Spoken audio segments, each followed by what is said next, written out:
Big boss ఈ దరిద్రం నిన్నే స్టార్ట్ అయిందనమాట. రేవణ్ గాడేండ్రో బిగ్ బాస్ మీద వీడియో చేసిన అనుకో, మాకండి ఇదే లాస్ట్ అండ్ ఫైనల్ వీడియో. ఇక మ్యాక్సిమం చేయను, అందులో ఏమన్నా కాంట్రవర్సీ ఇష్యూ ఉంటే చేస్తాం కానీ ఇకనే చేద్దాం అనమాట. ఈసారి బిగ్ బాస్ ఫ్లాప్ అయ్యేటటువంటి అవకాశాలే ఎక్కువగా ఉన్నాయి. దానికి గల కారణాలు ఏంటి అనేటటువంటిది క్లారిటీగా క్లుప్తంగా మాట్లాడుకునేటటువంటి ప్రయత్నం చేద్దాం అనమాట. మొట్టమొదట బిగ్ బాస్ ఫ్లాప్ అవడానికి ఒక వ్యక్తి అయితే కారణం ఉన్నాడు.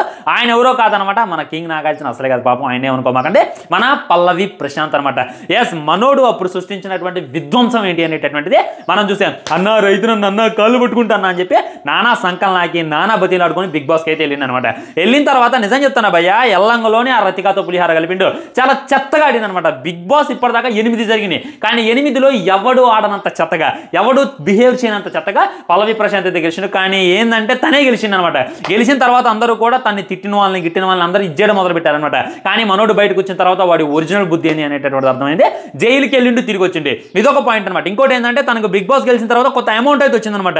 దాని పేద ప్రజలకి ఎత్తా, రైతులకి ఎత్తా అని చెప్పిండు. ఒకరికో ఇద్దరికి ఇచ్చిండు. మరి మిగిలిన డబ్బులని ఏం చేసిండు? కూర్చొని మందు తాగిండా, బెట్టింగ్ లో పెట్టిండు అనేటటువంటిది తెలియదు.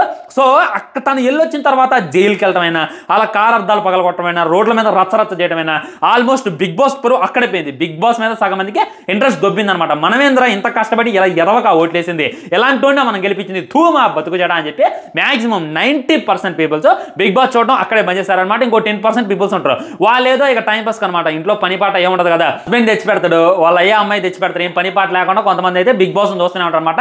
వాళ్ళు పని పాట లేని వాళ్ళు అబ్బా. సో మన ఇండియాలో చూసుకున్నట్లయితే ఈ మధ్యన కొద్దిగా అందరూ చదువుకుంటున్నారు అనమాట. కొద్దిగా చదువుకొని ఎవరు అయితే బిగ్ బాస్ చూస్తున్నారు. దానివల్ల అనమాట. ఇంకొక పెద్ద రీజన్ ఉంది. అదేంటి అంటే కింగ్ నాగార్జున గారు మొన్నే పాపం ఆయన పెద్ద ఇష్యూ అయిందనమాట.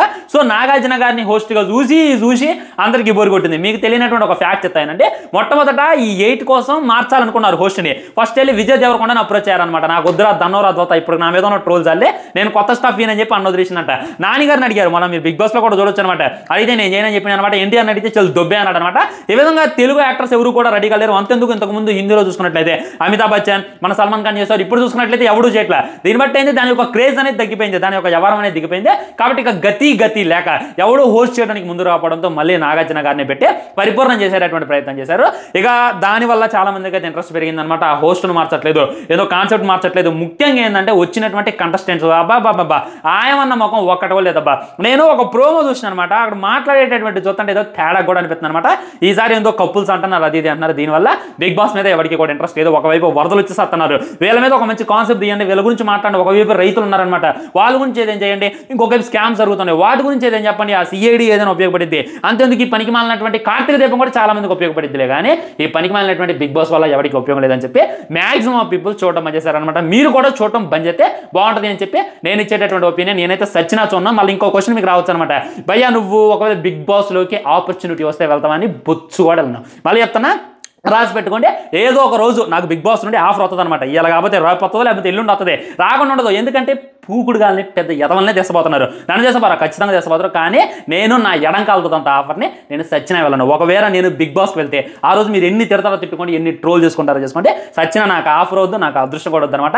వీలైతే మాకు ఒక పొలం ఉందన్నమాట, అందులో వ్యవసాయం చేసుకుంటా. నాకు అది చేత కాకపోతే కూరగాయలు అమ్ముకుంటా, నాకు అది చాకపోతే ఒక పాన్ డబ్బా పట్టుకొని సిగరెట్లను అమ్ముకుంటా. కానీ సచ్చిన బిగ్ బాస్కి అయితే వెళ్ళను. ఇది నేను ఫైనల్గా చెప్పదలుచుకుంది. అది ఫ్రెండ్స్, ఇక బిగ్ బాస్ పని అయితే మ్యాక్సిమం అయిపోయినట్టు. కొంతమంది అయితే అవాయిడ్ చేశారు, కొంతమంది అయితే చూడటం పని చేశారు. మీరు కూడా పని చేస్తారని చెప్పి నేను మనస్ఫూర్తిగా కోరుకుంటూ బాయ్ ఉంటాను. నమస్కారం.